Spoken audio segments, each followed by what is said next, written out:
Well, so today's Pokemon Day, and well, there's definitely a lot of speculation going on for what might happen with Pokemon today. Well, to celebrate Pokemon's 28th anniversary, let's take a look back at the Generation 3 Pokemon games and go through what made them great and what made them bad. So, obviously, this will be covering Pokemon Ruby, Sapphire, Emerald, Fire Red, and Leaf Green. None of the spin-offs.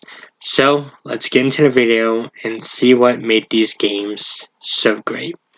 Obviously, starting off in the number one spot is the region, the characters, and the OST.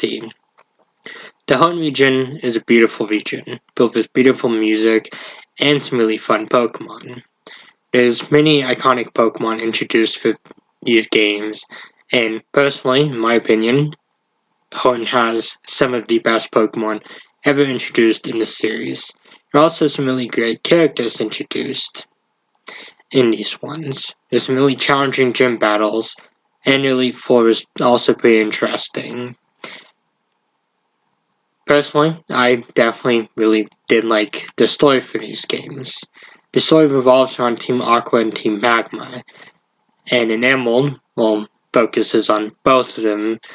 But with Ruby and Sapphire, it only really focuses on like one group being a bad guy, while in Emerald it focuses on both of them doing some pretty bad stuff, and you having to take care of it. Personally, Emerald did it much more better, in my opinion. So, next up, we of course have the introduction of abilities and natures. These were introduced in Ruby and Sapphire, and, nature is pretty much classified, they pretty much made some of your Pokemon stats a little different. So, obviously, that was definitely interesting. It added more characteristics to these little monsters. And abilities, made some Pokemon pretty useful.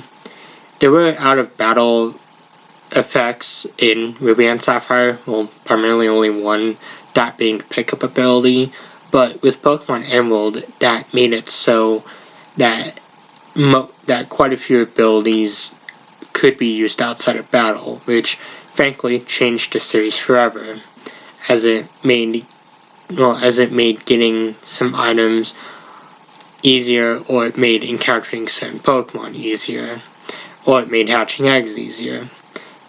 Some quality of life changes, pretty much.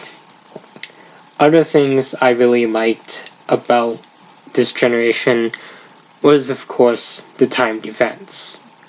There were some timed events in these games, such as Shoal Cave and the berries. The berries, honestly, are kind of only useful for like one Pokemon, but Shoal Cave was actually pretty interesting, because depending on the time of day, you could get certain Pokemon with either a high tide or a low tide. Other really great things introduced in this generation was, of course, the idea of remakes. Pokemon Fire Red and Leaf Green came out in 2004 for the Game Boy Advance. These were, of course, remakes of the original Pokemon Red and Pokemon Green with some enhancements of Blue, and in my opinion, they still remain to be one of the best remakes and main series games we've gotten in the series. Introductions in Fire Red and Leaf Green included a better Versus Seeker. Now, of course, rematches had been a thing back in Pokemon Gold and Silver, and did make a return in Ruby and Sapphire, but Fire Red and Leaf Green kind of made the Versus Seeker and rematches much better when compared to previous games. There is also the introduction of the 7 Islands to serve as the game's post-game. Once you completed the Elite Four and registered 60 Pokemon in your Pokedex, you gain the ability to go further into the 7 Islands and get to meet some Johto Pokemon. Now, for me, this was actually my first encounter with quite a few of these Pokemon. There's not much in these games, as Johto kind of had quite a few of its Pokemon split between third generation Pokemon games, but for the amount that we got in this game, I gotta say it was pretty decent for the most part. The Cyber Islands were also pretty fun to explore too, and still remain one of my favorite locations in the entire game. Obviously, after that we have the Trainer Tower. I'm not too much of a fan of the battle facilities, but the Trainer Tower remains to be remains my favorite. As, well, for one, the Pokemon actually show up in your Pokedex after defeating them, and you actually do get some useful items by completing the Trainer Tower. But with all these pros, there's certainly a few things wrong with these games. So, let's get to them and see if they take away from the value of these wonderful games. Starting off, we of course have the fact that you can't trade between these games until you complete the main story for Ruby and Sapphire and have the Cyber Islands completed in Fire Red Leaf Green. Unfortunately, this kind of, makes trading between these games and completing the national decks a bit of a pain. In my opinion, it made it one of the hardest national decks to complete. To complete it, you need all 5 Gen 3 games, or XD and Coliseum, and frankly, is it worth completing a Pokedex? Not really. Other complaints I have with this game are, of course, the fact that you can't use outside Pokemon until you meet those requirements. So, for example, if I wanted to use a Delcatty in Fire Red, I won't be able to until I complete the Cyber Islands and get the Ruby and Sapphire for Bill's friend. Unfortunately, this kind of makes it not really worth using some of these Pokemon in subsequent playthroughs, considering you get them so late in the game. Of course, not mentioned, we also have an issue with timed events. It's actually kind of difficult to get Espeon and Umbreon in these games. It is possible if you trade over an Eevee into Ruby and Sapphire and know what time to evolve them at, and do all the stuff that you need to like max out their faction, but it's kind of a hassle to get them in these games when in reality they could have just made it so Espeon and Umbreon evolve from a Sun and Moonstone.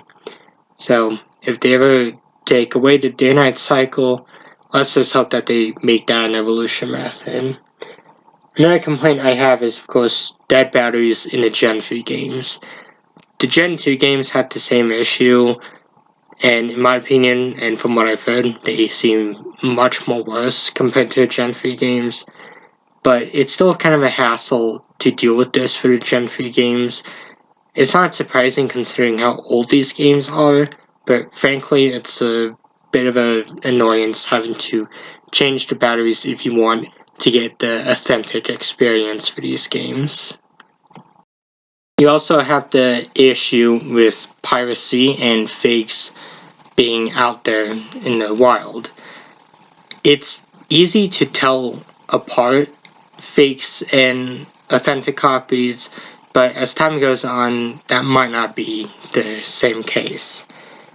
And honestly, we can only hope that Nintendo does a re-release or at least a remaster for these games sometime in the future. And of course, after that, we of course have the fact that these games cannot trade with the Gen 2 games, which, is kind of an annoyance. Obviously, you do lose all of your Gen 1 or 2 Pokemon because they can't trade between these games, but fortunately with the Kanto remakes and the spin-offs, it kind of did make it at least a little easier to get these Pokemon and complete the national decks, even if it's unbearable at times. Of course, next up we of course have, some tedious Pokemon to catch. This is obviously like Feavirus,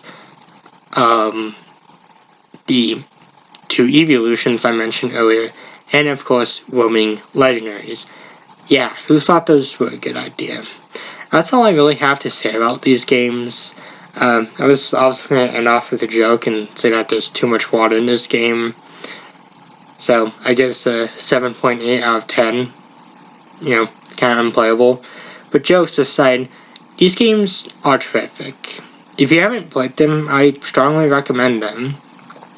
Personally, Pokemon Sapphire and Leaf Green are my two favorite entries in the Gen 3 game, in the Gen 3 generation. Well, in this generation, sorry, but and yeah, I had quite a few memories with these ones, and I look forward to covering the Gen 3 remakes when I get around to the Gen 6 video.